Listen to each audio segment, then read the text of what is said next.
Bonjour Catherine Ferrandière. Bonjour. Vous êtes principale du collège Émile Durkheim à Péjart en Gironde. Et vous suivez actuellement la formation du Master 2, Management des organisations scolaires, plus connu sous le nom de MADOS, organisée à l'initiative du ministère de l'Éducation nationale avec le concours de l'ESN et organisée donc par un consortium d'universités. Sa particularité, c'est qu'il s'adresse au cadre de l'éducation nationale et surtout qu'il est organisé sous une forme hybride. Mais pourquoi vous êtes-vous inscrite à cette formation ? Alors en fait, j'avais eu connaissance de cette formation qui est née en 2009, donc qui est relativement récente, par l'intermédiaire d'une personne qui faisait partie de la première promo. Et le contenu, bon, je suis allée chercher évidemment sur le site de l'ESN de quoi il s'agissait. Le contenu m'intéressait puisque c'était quand même très ouvert. C'était pas uniquement en direction du chef d'établissement. C'était une réflexion qui allait beaucoup plus loin puisqu'il y a des matières comme l'anglais, la culture numérique, etc. Et comme j'avais envie de reprendre des études, je me sentais un petit peu isolée dans mon établissement puisque principal sans adjoint, avec les problématiques de terrain. Donc j'avais envie de reprendre un petit peu une réflexion, et ça me paraissait quand même relativement convenir à mes attentes. Mais est-ce que la formation hybride de ce Master 2, est-ce que cette forme-là a été un élément de décision pour s'inscrire à ce Master 2 ? Ben, complètement, parce que je ne voulais pas prendre de disponibilité, enfin je ne voulais pas m'arrêter, je voulais être à la fois, continuer sur le terrain à temps plein, vraiment faire ce chemin entre la théorie que je peux étudier et réfléchir dans ce MADOS, et puis mon activité de terrain. Donc elle me convient parfaitement. Il y a 7 regroupements pas sur les 2 années, puisque c'est une formation sur 2 années. C'est très intense quand même. Il faut vraiment beaucoup travailler, avec beaucoup de classes virtuelles. Une plateforme Moodle qui nous permet donc de communiquer entre nous, de faire un travail collaboratif avec des wikis. On est un groupe constitué dès le départ, donc on travaille à 3 à 4, des travaux collectifs, donc un véritable travail collaboratif, avec de temps en temps évidemment du travail individuel, bien sûr, des dossiers ou un travail sur table, un travail comme à l'université, c'est un vrai master. Alors parlons justement de l'ensemble de ces parties de formation. Les regroupements, comment sont-ils organisés ? Alors les regroupements sont faits systématiquement à l'ESN, ça dure 2 jours, les professeurs sont présents. Le MADOS est coordonné et dirigé par Nathalie Mons, qui en est à l'instigation d'ailleurs. Et quand nous nous retrouvons à l'ESN, nous passons davantage de temps à recaler, à remédier, à répondre à des questions d'étudiants qu'à faire des cours.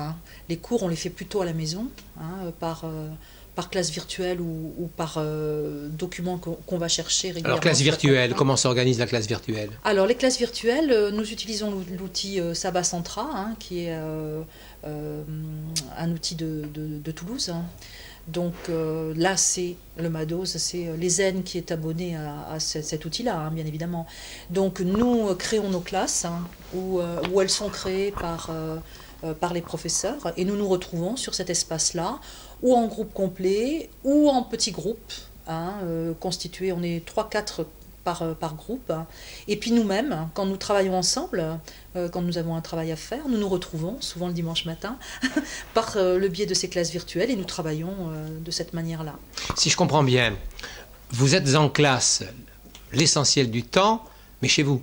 Voilà, à la maison. Et on utilise tous les outils possibles, les wikis, Google Doc, les formulaires, tout ce qui peut nous permettre de mener à bien notre travail collaboratif. Donc on a inversé un petit peu, non ? Complètement. Complètement. Et comment vous vivez cela ? Très bien. Au début, c'était un petit peu déstabilisant, parce que c'est pas du tout ce qu'on a vécu, nous, dans à l'université. Voilà, dans nos parcours universitaires ou autres. Mais en même temps, après, on se prend au jeu. L'avantage du C'est travail... donc un jeu. Oui, c'est un jeu quand on y prend plaisir. Mais de toute façon, l'avantage du travail collaboratif, ça nous pousse individuellement à avancer tout le temps. Parce qu'on se sent lié, pas tout seul, on est un groupe. Donc on se sent lié aussi au groupe. Et en même temps, c'est aussi un moyen d'être quand on est un petit peu au fond du gouffre, hein, parce qu'il y a des moments de grand doute hein, qui sont terribles. Hein, on ne peut pas les surmonter seul. Donc le groupe a ce travail de régulation aussi. Hein, c'est-à-dire qu'on parle les uns les autres et puis bon, on est reboosté, on est reparti et c'est fantastique. Et vous en êtes où actuellement? À titre personnel, où est-ce que vous en êtes voilà, pour ce master? Je suis sur la dernière ligne droite. Hein, ça se passe comment, cette dernière ligne droite? C'est quoi la dernière ligne droite? Alors, la dernière ligne droite, c'est 2 ou 3 dernières UV. Donc là, on est sur l'évaluation de la performance, les évaluations nationales, du socle commun, etc., le contrôle de gestion. On va avoir encore une UV de culture numérique. Et ensuite, c'est le mémoire. Donc on a déjà fait la pré-soutenance au début du mois de janvier. Donc on est tous calés sur nos mémoires, on a nos problématiques pratiquement résolues, les cadres théoriques sont pratiquement bons également, et là on va se lancer dans le travail d'investigation avec donc questionnaire, entretien, grille d'analyse, etc. Voilà.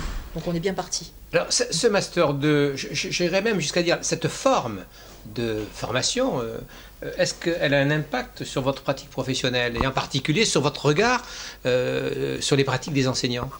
Alors, dans ma pratique de chef d'établissement, oui, c'est indéniable, et forcément sur mon regard sur les enseignants. Je pense que je suis à la fois plus ouverte, puisque j'ai abordé dans cette formation des thèmes auxquels je ne pensais pas, et des thèmes de réflexion, des théories, parce que ça aussi, on nous apporte quand même de nombreux courants théoriques. Donc ça alimente la réflexion sur le terrain, ça alimente les pratiques, bien évidemment. Un exemple concret, en droit. Le droit des organisations scolaires, en tant que chef d'établissement, on n'a aucune formation initiale. Hein.